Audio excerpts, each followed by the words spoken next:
warahmatullahi wabarakatuh. Hari ini kami akan melakukan atau mengulik novel karya-karya Andrea Hirata. Yang sekali ini kita akan membahas versi series Laskar Pelangi. Sebelum itu kita akan perkenalan terlebih dahulu. Mulai dari teman saya. Nama saya Muhammad Fatan Sahal. Nama saya Barokah Melani Putri. Nama saya Nur Kamila Utami. Nama saya Salsabila Heratunisan. Oke, jadi sebelum kita lanjut ke pembahasan, kita mau tahu dulu nih, siapa sih Andrea Hirata itu? Dimulai dari Salsabila. Apa sih yang Salsabila tahu tentang Andrea Hirata? Oke, yang aku tahu tentang Andrea Hirata, dia tuh memiliki nama panjang yaitu Andrea Hirata Simon Said Harun atau lebih dikenal sebagai Andrea Hirata. Beliau lahir tanggal 24 Oktober 1966. Beliau adalah novelis Indonesia yang berasal dari Pulau Belitung, Provinsi Bangka Belitung. Mungkin Mila bisa ditambahkan? Novel pertamanya itu Laskar Pelangi yang menghasilkan 3 sequel. Andrea Hirata merilis novel Laskar Pelangi di tahun 2005. Ini ditulis dalam waktu 6 bulan berdasarkan pengalaman masa kecilnya di Belitung. Mungkin dari Mela? Oke, dari aku sendiri aku menambahkan, jadi itu novel-novelnya itu tuh menggambarkan kayak sebuah ironi tentang kurangnya akses pendidikan bagi anak-anak di salah satu pulau terkaya di dunia. Novel ini juga terjual 5 juta eksemplar, dengan edisi bajakan terjual 15 juta lebih. Dan mungkin ada lagi fakta yang mau ditambahkan? Oke, menurut yang saya tahu itu Andrea Hirata kan punya judulnya Laskar Pelangi Nah, kan iya, judulnya. betul. Nah itu kan dia dapat menghasilkan trilogi novel tuh, kayak seri-seri selanjutnya. Dan ini yang pertama tuh yang judulnya Sang Pemimpi, dan yang kedua tuh ada yang Besor, dan juga yang terakhir ada Maria Makarko. Sudah mengerti semuanya? Oke. seperti mengerti. Dan selanjutnya kita akan mungkin ke pembahasan selanjutnya, yaitu analisis dari Salsabila. Novel Salsabila? Oke, aku akan membahas tentang novel Laskar Pelangi. Oke, dimulai dari novel Laskar Pelangi. Novel Laskar Pelangi ini merupakan novel pertama karya Andrea Hirata yang diterbitkan oleh Benteng Pustaka pada tahun 2005. Yang dimana cerita ini dimulai saat sekolah Muhammadiyah terancam ditutup karena kekurangan murid. Oh iya. Ya gitu. Namun penutupan tersebut dibatalkan karena pada suatu hari itu saat terakhir datang satu siswa yang bernama Harun. Jadi SD Muhammadiyah itu gagal ditutup nih karena mereka berhasil ada 10 anak. Gitu. Kemudian novel ini memiliki tokoh utama yaitu Ikal, kemudian Lintang, Sahara, Mahar, Akyong, Syahdan, Kucai, Borek, Trapani, dan Harun. Dikarenakan mereka 10 anak ini senang memandangi pelangi, salah satu guru di SD Muhammadiyah itu Mumus menamai mereka Laskar Pelangi. Mereka hidup dalam komunitas tambang di Belitung, di mana pendidikan hanya tersedia bagi anak-anak tambang di Belitung, di mana pendidikan itu hanya tersedia bagi anak-anak pegawai negeri timah yang memiliki pangkat. Fasilitas yang memadai pun hanya bisa diakses oleh orang-orang dengan kelas sosial tertentu. Jadi itu mereka tuh di sana mengalami kesenjangan sosial gitu. Pada dasarnya meskipun Pulau Belitung kaya akan timah, ekonomi dan pendidikan di sana sangatlah tertinggal. Jadi dia kayak masih di pelosok lah ya, bisa disebut gitu. Iya. Namun anak-anak dari kelompok Laskar Pelangi itu keren banget loh, kawan-kawan. Iya, karena dia tuh gak hanya menyerah mempertahankan semangat belajar yang luar biasa. Jadi dia tuh semangat dalam mengejar mimpi-mimpi mereka gitu. Itu aja sih.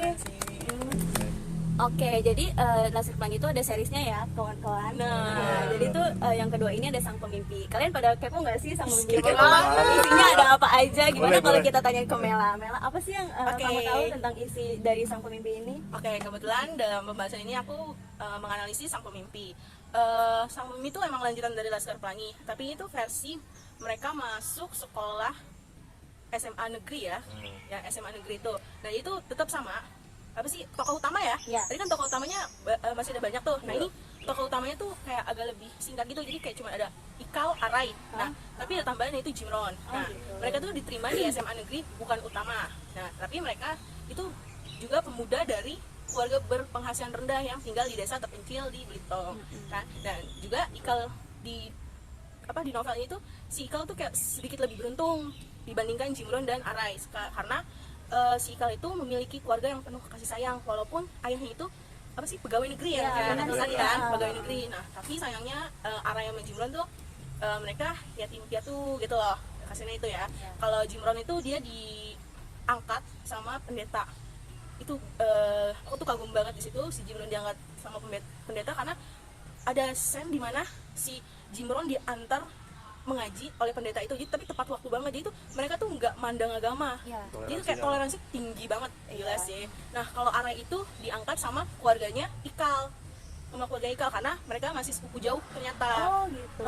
Jadi sebuah plot twist ya plot ternyata twist ya, banget Mas. itu, disebut banget di situ. Iya. Nah, dan juga ia menganggap ayahnya si Ara itu udah kayak Ikal sama Ara itu menganggap ayahnya si Ikal itu kayak seorang juara dunia, jadi kayak mengagumi ayahnya banget karena Tapi kayak emang bener nggak sih ya, Mel? kerja keras Karena dia banget, pekerja keras banget ya. banget. Dan juga kayak ketika mereka remaja tuh mungkin tidak bertanggung jawab dan bingung dalam transisi menuju dewasa ya. Kita aja masih bingung nggak sih Iya. gimana sih transisinya? Kita aja takut tambah dewasa gitu nggak sih? Banget, Tapi tambah kita harus dewasa. semangat. Nah, bener banget. Nah, terus kedewasaan. Jadi alhasil ketiganya terkadang tuh terlibat dalam isu-isu. Banyak dong isu-isu. Iya. Kayak dalam remaja apa sih yang nggak ada isunya? Hampir kan? semuanya ya nggak sih, Mel? Banget. Nah, terus berdampak pada remaja secara umum nih. Meskipun demikian, individunya itu dapat menarik kesimpulan dan belajar dari masalah apapun yang mereka hadapi, baik mereka memulainya atau enggak. Udah cukup sih dari aku. Menarik banget sih, Mel. Sambil keren banget. Jangan lupa Iya. dibaca ya. Oke. Baca. Terus Dan selanjutnya. Eden Sor ini novel ketiga dari tetralogi Laskar Pelangi. Eden Sor ini menceritakan kisah lanjutan hidup Ikal sama Arai sehabis di SMA. Jadi saat itu sebelum dia mendapatkan beasiswa ke Paris, si Ikal sama Arai ini tuh sedang lagi kerja. Bukan apa sih, kayak part time gitu nggak Iya. sih? Keren banget sih, udah part time. Terus lanjut. Kalau Ikal kerjanya di kantor pos di daerah Bogor, kalau Arai kerjanya di Kalimantan. Oh, jauh juga ya? Jauh juga. Banget sih. Terus abis dia mendapatkan beasiswa itu, akhirnya dia berangkat nih ke Eropa, Paris. Wih, keren juga. Iya dong, kan dia nggak pantang menyerah gitu Emang kan. Oh, benar iya sih sih, ya. benar sih, Oh, benar, sih. benar. Lanjut. Terus di sana itu pas lagi liburan semester, singkat cerita pas mau liburan semester, dia ini liburan semester itu si Ikal sama Ara ini tuh dia mau keliling Eropa tapi tanpa keluar biaya, tanpa ikut para wisatawan. Oh iya. Mm, Hebat banget ya. Udah include beasiswa berarti ya? Iya. Kayaknya. Ya, Nah, Bisa dibilang gitulah. ya, oke. terus abis itu dia tuh akhirnya ada temennya nih, dia nyuruh buat jadi patung jalanan aja. Terus akhirnya Ikal sama Arai ini setuju. Mana nih temannya Ikal sama Arai namanya Famke Somers. Nah, Famke Somers ini nih yang mengusulkan buat Ikal sama Arai ini jadi patung jalanan. Waktu itu dia jadi patung jalanan berbentuk Putri Duyung. Jadi Ikal sama Arai itu kurang lebih kayak ngamen gitu lah ya. Oh. Bukan ngamen sih. Enggak, kayak di kota tulang nggak sih, kayak dari Iya. patung-patung gitu Oh, iya, kan. iya, iya. Kayak yang di Belanda yang di patung Ah. gitu ya. Sama Sambil sih. kayak Terus? Jadi sambil kayak kayak gitu. keliling-keliling gitu. Terus singkat cerita dia ketemu sama sosok bajunya itu, kostumnya sama uangnya itu diambil sama si perampok ini. Kasihan sih. Iya, parah banget. Terus akhirnya abis dari situ tuh dia Apa polisi? Enggak. enggak, dia numpang di yang kakek-kakek yang nyelamatin itu. Terus habis liburan udah selesai, mereka tuh ternyata menang dari mengelilingi Eropa itu. Wah, emang dari kecil tuh dia nggak berubah ya, hebatnya tuh bukan main ya sih. Aduh, kayaknya Pantang menyerah ya. Iya benar. keren Patut banget. dicontoh ya. Banget. Terus lanjut dong. Terus habis liburan udah selesai, kan itu musim panas ya, musim dingin, Oh, musim maaf. dingin ya. Jadi si Ara ini punya penyakit ternyata yang turun-temurun dari bapaknya. Penyakit bawaan lah katanya. Jadi, Terus itu katanya tuh sangat berbahaya kan, pas di musim dingin itu akhirnya Ara ini izin buat balik ke Indonesia. Terus akhirnya diizinin, terus nanti tuh balik lagi pas musim panas. Oh iya ya. Terus Ikal waktu itu memfokuskan lagi pendidikannya. Dia lagi ketemu sama guru di satu desa yang menurut Ikal tuh nggak asing gitu. Nah ternyata itu tuh desa, namanya desa Edensor. Oh, Edensor tuh desa. Desa. Oh iya ya. Menarik. Jadi Edensor ini tuh dia keinget sama novel yang judulnya Seandainya Mereka Bisa Bicara. Nah, karya Heriot yang merupakan kenangan dari Aling. Desa itu bernama Edensor. Oh, oke. Jadi Ikal ini tuh selama keliling Eropa tuh sambil nyari pujaan hatinya yang namanya Aling. Oh, sembari gitu ya. Terus teman-teman, ternyata tuh ada satu lagi nih. Banyak juga ya Iya, ini di terakhir. Oh, ini terakhir. Judul itu Mariama Karpov. Dibahas sama siapa sih? sama Fata. Soalnya belum bahas nih dari tadi. Coba dong Oke, Fatan. oke, oke. Boleh. Oke. Lanjut. Untuk yang tetralogi yang terakhir ini kan ada Julia Maria Karpov nih. Kisah ini bermula ketika Ikal nih sedang menempuh sidang skripsinya lah Wih, tiba-tiba udah skripsian ya Iya. Ikal. Berarti berurutan dong Iya. ya kayak gitu. di universitas yang berada di Paris nih. Oh, iya, iya. Sorbonne namanya. Setelah berhasil lulus nih, Ikal berencana ingin pulang kampung nih, kampung halamannya ke Belitung, ya kan. Terus Itu juga di Indo dong. ah, Oh, oke. Terus terus juga sebelum pulang nih dia kayak ada kayak party dulu lah, kayak ada acara sama teman-teman kuliahnya. Iya, dia ngerayain gitu Dia ya. ngerayain lah, ngerayain kayak salam perpisahan. salam perpisahan, ya, bisa oke. dibilang gitu lah. Terus juga pas dia udah nyampe di Belitung nih, dia ngeliat Belitung tuh kayak banyak yang berubah gitu loh, nggak tahu kenapa. Beda ya, Iya sama kayak yang beda, dulu main gitu. dulu. Ya karena ya dari waktu ke waktu pasti beda dong. Iya. Banget. Setiap waktu tuh beda. Terus pas dia beberapa hari udah pulang nih, ada tuh namanya kepala kampungnya kayak ketua RW-nya lah, yang bernama Ketua Karmun, mendatangi Ikal nih untuk memintanya menjadi ketua panitia penyambutan dokter gigi yang bernama Dr. Budi Ardias Tanuwijaya. Oh, Jadi itu kayak ada acara mau apa namanya penyambutan gigi lah, maksudnya cabut gigi kayak Oh, acara- Yang diadain di desa dia Ya, gitu. gitu bisa dibilang gitu. Terus pada suatu malam nih Ketua Karmun mendatangi rumah Ikal nih untuk memberitahu kepada Ikal bahwa orang kampung tua yang bernama Mas Kur ini yang sering melaut pulangnya membawa jenazah, sok jenazah. Oh, kenapa itu kira-kira? Dia kayak habis melaut nih, terus pulang-pulang tiba-tiba membawa jenazah. Terus juga Ikal juga lagi nyari nih pujaan hatinya kemana, belum ada tanda-tandanya, hilang gitu, belum tahu. Yang pujaan hati yang di Eden Sorry. Iya. Oh iya kan, ini ya nyambung ya. Oke, lanjut. Terus juga pas Ikal nemu ini jenazahnya, ternyata ada raja kupu-kupu nih kayak tanda-tanda Oh, gitu yang dikenali oleh Ikal. kayak perumpamaan itu nggak Ya sih? gitu boleh. Kita kurang ngerti Nah, kan. Oke, lanjut. terus juga kayak habis itu tuh Ikal berencana nih membuat perahu, membuat perahu untuk mencari dan bertemu Ali nih, sosok pujaan hatinya nih, dan hatinya lah. Doginya kalau Ya, doinya. Oke. Akhirnya tuh setelah berbulan-bulan sekitar 7 bulan membuat perahu, akhirnya perahunya jadi dan diberi nama Mimpi-Mimpi Lintang. Cuma ada namanya. Ada namanya. Effort banget Iya gak betul, sih? effort, betul. Dan perahu tersebut nih Mimpi-Mimpi Lintang nih, perahu yang Mimpi-Mimpi Lintang ini akan dipakai oleh teman-temannya. Teman-temannya itu ada Maha, Kalimut, dan juga Jungfa. Dan juga akhirnya mereka pergilah mencari Aling dan ditemukan di sebuah pulau sepi seperti kuburan yang termasuk gugusan dari Pulau Batuan. Dan juga setelah itu Ikal habis nemuin ini nih, habis nemuin Aling, Ikal memberanikan diri nih ngomong sama ayahnya nih untuk minta restu untuk mau menikahi Kak Aling nih. Dan ternyata plot twistnya ayahnya Ikal tidak merestui. Ampun, sad ending dong. Iya, tidak merestui hubungan mereka.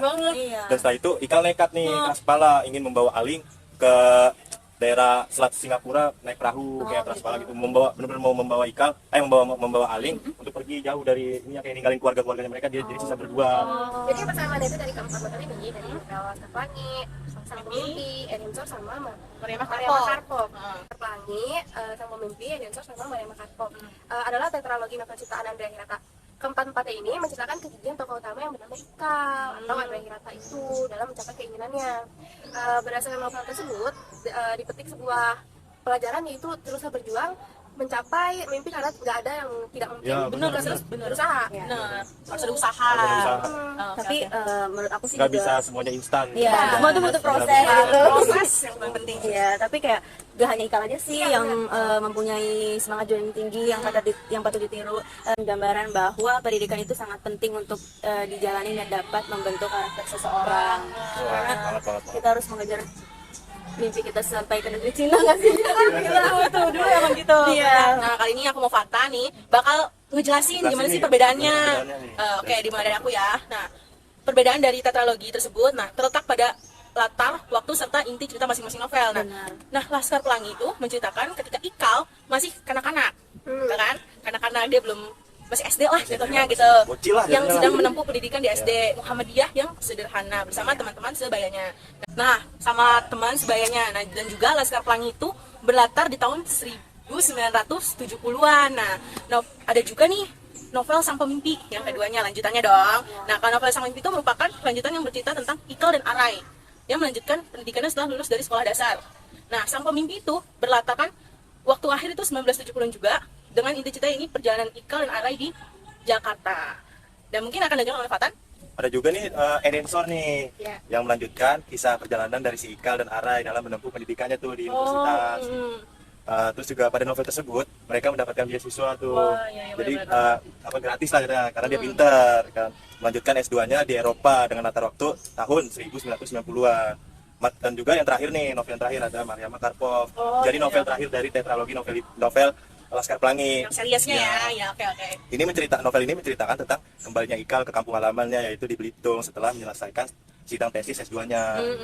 Dan novel keempat ini juga menceritakan tentang usaha Ikal untuk mengembalikan kelompok Laskar Pelangi serta mengisahkan tentang keinginan Ikal untuk menikahi Aling Sabujana ini walaupun tidak direstui. Novel Laskar Pelangi ini juga memiliki kesan dan pesan. Kalian pada pengen tahu nggak sih apa aja? Pengen banget. Apa sih? Siap, sih penasaran. Jadi novel ini tuh mengangkat pesan mengenai pentingnya pendidikan dan kerja keras untuk mencapai cita-cita yang diinginkan. Kelihatan kan dari tokoh-tokohnya. Tahu. Terus juga ada memberikan pesan tentang semangat perjuangan anak-anak miskin dalam mengejar pendidikan. Jadi Oke, untuk sang pemimpi kayak aku bakal ngejelasin juga nih apa sih kesan-pesannya. Nah, novel ini tuh juga mengandung pesan-pesan moral dan memiliki implikasi sebagai bahan ajar terkait analisis pesan. Nah, dan juga memberi kesan tentang keseharian tokoh-tokohnya dan nilai kehidupan nih. Ada dari Edensor. Langsung. Jadi kesan-pesan Edensor itu menyampaikan pesan-pesan terkait perjalanan hidup dan petualangan kayak tadi yang Laskar Pelangi dari pas misi Bocil Boncina pas misi SD sampai iya. Maria Makarpo pas sudah selesai pendidikannya. Oke, ngerti. Pesan-pesan moral dan nilai-nilai dalam kehidupan nih kayak nilai sosial tuh kayak persahabatan mereka nih kayak bener-bener erat banget gitu tuh nilai kayak nilai agama, kayak silaturahminya tidak terputus, Iya, benar sih, toleransinya ya kan. Dan yang kedua tuh memberikan kesan tentang budaya masyarakat dan juga perjalanan emosional. Mungkin sekian dari bincang-bincang kami Bincang-bincang. tentang analisis karya-karya dari dari Andrea Hirata. Hirata. Sekian, terima kasih. Wassalamualaikum warahmatullahi wabarakatuh.